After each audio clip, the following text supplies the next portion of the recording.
और रिधि। ये तीनों बहनें परीलोक की राजकुमारियां थीं और स्वभाव से बड़ी ही चंचल थीं। तीनों के पास बड़ी ही खास जादुई शक्तियां थीं, लेकिन फिर भी उन तीनों के मन में एक इच्छा थी जिसे पूरा करने के लिए उन्होंने परीलोक का सबसे अहम नियम तोड़ा था। नहीं, परीलोक से बाहर जाने की इजाजत किसी को नहीं है। माँ, हम वादा करते हैं कि इंसानों के सामने अपनी शक्तियों का इस्तेमाल नहीं करेंगे।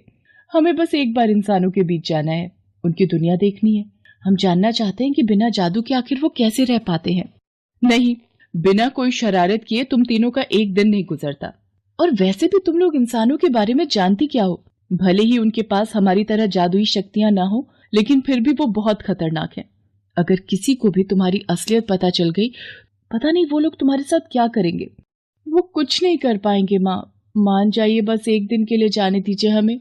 नहीं, मैं तुम्हें इसकी इजाजत कभी नहीं दे सकती, समझी तुम तीनों? मैंने कहा था ना माँ नहीं मानेंगी, हमें चुपचाप ही जाना होगा।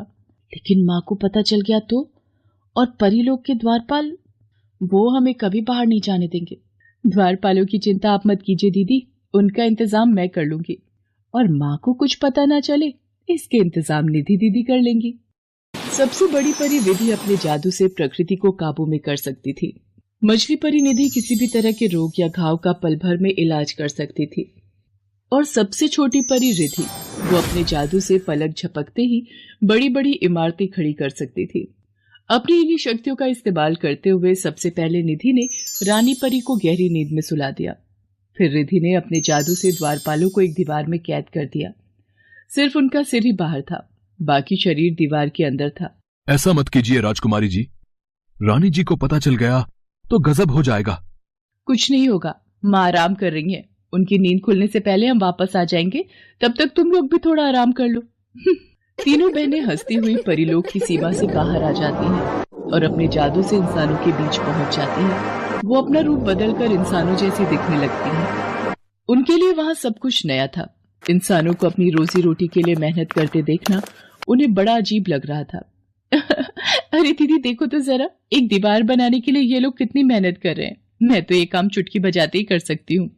हाँ, और वो वहां देखो, ये लोग इस गर्मी से कितने परेशान हैं। हमारे यहाँ तो ऐसा कभी नहीं होता, क्योंकि वहां मैं जो मौसम बदलने के लिए। वो तीनों आपस में बातें कर ही रही थी कि तभी उनके सामने एक बच्चा खेलते हुए अचानक जमीन पर गिर जाता है। उसके हाथ पर चोट लग जाती है, जिससे काफी खून बहने लगता है। अरे अरे मुन्ना, ये क्या हो गया बेटा? चल जल्दी चल, मैं तुझे डॉक्टर के पास लेकर जाती हूँ। अरे, ये डॉक्टर कौन है? वो मेरी तरह जादू करके इस बच्चे की चोट ठीक कर सकता है क्या? चलो दीदी, इनके पीछे चलकर देखते हैं। तीनों बहनें उस बच्चे और उसकी माँ के पीछे जाते हैं। अरे, ये क्या कर रहा है? उसकी चोट पर ये क्या बांध रहा है? ऐसे थोड़ी ही ठीक होगी इस बच्चे की चोट। रिधि, ये इंसान है, तुम्हारी तरह जादू नहीं कर सकते। जहां एक तरफ ये तीनों बहनें इंसानों के बीच वक्त के बारे में भूल गईं, तो वहीं दूसरी तरफ परीलोक में रानी परी नींद से जाग गई थी। नींद से जागते ही उन्हें इस बात का एहसास हो गया कि उन पर जादू किया गया था। उन्होंने फौरन तीनों राजकुमारियों को बुलवाया, लेकिन सेविकाओं को वो तीनों कहीं भी नहीं मिली।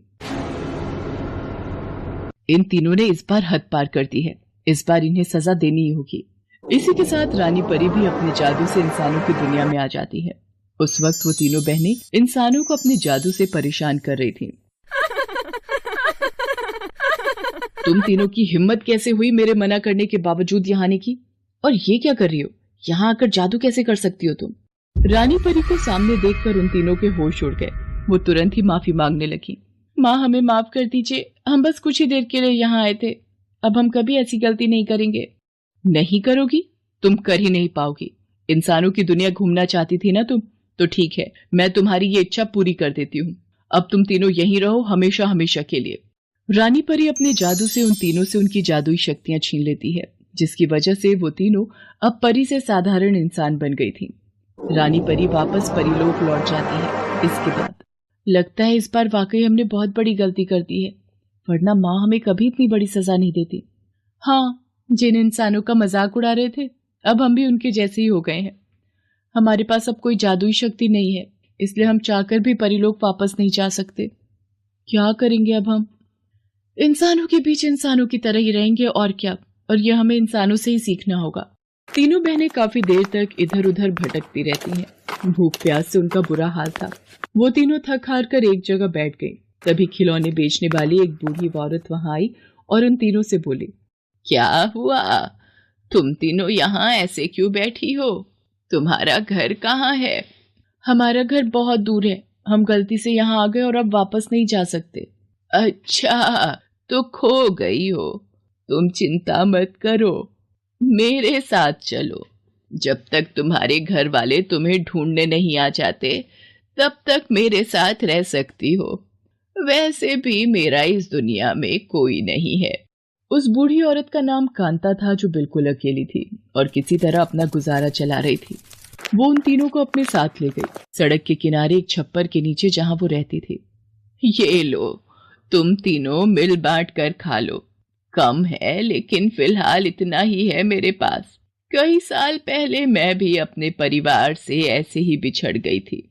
बहुत इंतजार किया लेकिन कोई मुझे ढूंढने नहीं आया, तो समझ लिया कि खुद के लिए खुद ही कुछ